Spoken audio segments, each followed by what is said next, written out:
हर हर महादेव। प्रिय दर्शकों, आप सभी का हमारे YouTube चैनल सनातन अभी धार्मिक में बहुत बहुत स्वागत है। आज हम शनि प्रदोष व्रत कथा का श्रवण करेंगे। शनि प्रदोष की कथा श्रवण करने से पद की प्राप्ति होती है। जो नियम और निष्ठा के साथ प्रदोष व्रत करते हैं और कथा सुनते हैं, शिव और माता पार्वती की कृपा से उनको सुख और समृद्धि की प्राप्ति होती है। उनके सभी दुख और कष्ट दूर हो जाते हैं। आइए कथा सुनते हैं। एक बार प्रेम से बोलिए शंकर भगवान की जय, मैया पार्वती की जय, गणेश जी महाराज की जय। गर्गाचार्य ने कहा कि हे महामते, आपने शिव शंकर को प्रसन्न करने हेतु समस्त प्रदोष व्रत का वर्णन किया। अब हम शनि प्रदोष विधि सुनने की इच्छा रखते हैं, सो कृपा करके सुनाइए। सूत जी बोले, हे ऋषियों, निश्चित रूप से आपका शिव पार्वती के चरणों में अत्यंत प्रेम है। मैं आपको शनि त्रयोदशी के व्रत का विधि बतलाता हूँ, सो ध्यान से सुनिए। प्राचीन कथा है कि एक निर्धन ब्राह्मण की स्त्री दारिद्र्य से दुखी सांडिल्य ऋषि के पास जाकर बोली, हे महामुनि, मैं अत्यंत दुखी हूँ, मेरे दुख का निवारण के लिए उपाय बतलाइए। मेरे दोनों पुत्र आपके शरण में हैं। मेरे ज्येष्ठ पुत्र का नाम धर्म है, जो कि राजपुत्र है, और लघु का सूचिव्रत है। हम दरिद्रता से बहुत दुखी हैं, अतः आप ही हमारा उद्धार कर सकते हैं। इतनी बात सुने ऋषि ने शिव प्रदोष व्रत करने के लिए कहा। तीनों प्राणी प्रदोष व्रत करने लगे।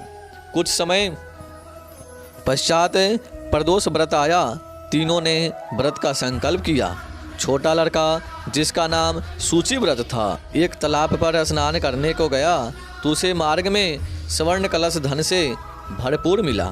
उसको लेकर वह घर गया और प्रसन्न होकर माता से कहा कि हे माँ, यह धन मार्ग में प्राप्त हुआ है। माता ने धन देखकर शिव महिमा का वर्णन किया। राजपुत्र को अपने पास बुलाकर बोली, देखो पुत्र, धन हमें शिव जी की कृपा से प्राप्त हुई है, अतः प्रसाद के रूप में दोनों पुत्र आधा आधा बांट लो।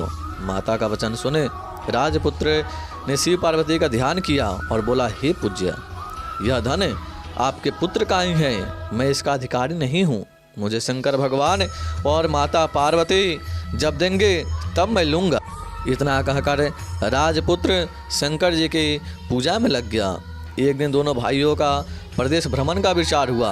वहाँ अनेक गंधर्व कन्याओं को खेलते हुए देखा। उन्हें देख सूचिव्रत ने कहा, भैया, अब हमें इससे आगे नहीं जाना चाहिए। इतना का सूचिव्रत उसी स्थान पर बैठ गया, परंतु राजपुत्र अकेले ही स्त्रियों के बीच जा पहुंचा। वहाँ एक अति सुंदर स्त्री राजकुमार को देख मोहित हो गई और राजपुत्र के पास पहुंचकर अपनी सखियों से कहने लगी कि हे सखियों, इस वन के समीप ही जो दूसरा वन है, तुम वहां जाकर देखो, भांति भांति के पुष्प खिले हैं, बड़ा सुहावन समय है, उसकी शोभा देख कर आओ। मैं यहाँ बैठती हूँ, मेरे पैर में बहुत पीड़ा है। यह सुन सब सखी दूसरे वन में चली गई।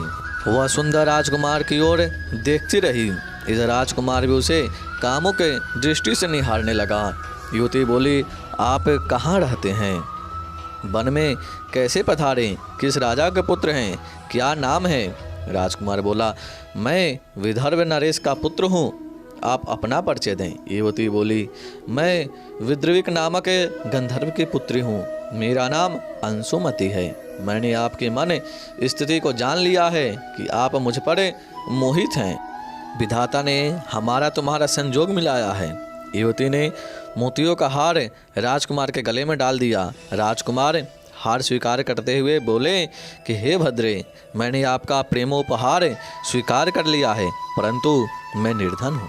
राजकुमार के इन वचनों को सुनकर गंधर्व कन्या बोले कि मैं जैसा कह चुकी हूँ वैसा ही करूँगी, अब आप अपने घर जाएं। इतना कहकर गंधर्व कन्या सखियों से जा मिली।